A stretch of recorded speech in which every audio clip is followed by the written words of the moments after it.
சேலம் கிச்சிபாளையம் பகுதியில் கொடி அறிமுக செய்து 25ஆம் ஆண்டு வெள்ளி விழாவை முன்னிட்டு கழக கொள்கை பரப்பு செயலாளர் மற்றும் மாநகர் மாவட்ட செயலாளர் ஆகியோர் அளவில் கொடியேற்றி இனிப்புகளை வழங்கி தேமுதிகவினர் உற்சாக கொண்டாட்டம்.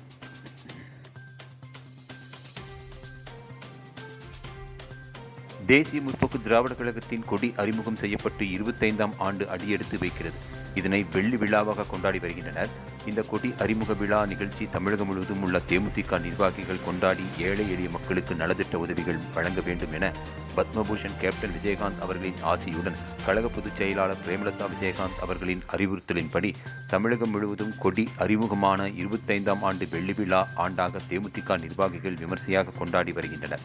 அதன் ஒரு பகுதியாக சேலம் மாநகர் கிச்சிபாளையம் பகுதியில் கொடி அறிமுக தினத்தை முன்னிட்டு கட்சி கொடியேற்றும் நிகழ்ச்சி இன்று நடைபெற்றது.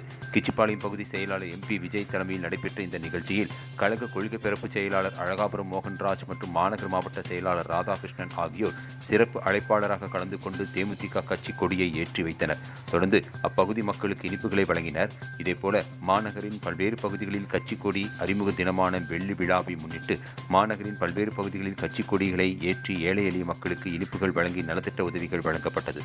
இந்த நிகழ்ச்சியில் செயற்குழு உறுப்பினர் செல்வராஜ், முரளி, பொதுக்குழு உறுப்பினர் S. நாராயணன், ஆரோக்கியம், கேப்டன் மன்ற செயலாளர் பன்னீர்செல்வம், செவ்வாய்ப்பேட்டை பகுதி செயலாளர் தக்காளி ஆறுமுகம், கிச்சிபாளையம் பகுதி அவைத்தலைவர் செல்வம், துணை செயலாளர் ஆசை தம்பி, பொருளாளர் சையது, பிரதிநிதி கதிரேசன், காசி, இஸ்மாயில், வார்டு செயலாளர் விஸ்வா, தேவர், முனியப்பன், மனோகர், கோபால், அலாவுதீன், சண்முகம், கிருஷ்ணன், சேகர் உள்ளிட்ட கழக நிர்வாகிகள், தொண்டர்கள் என ஏராளமானோர் கலந்து கொண்டனர்.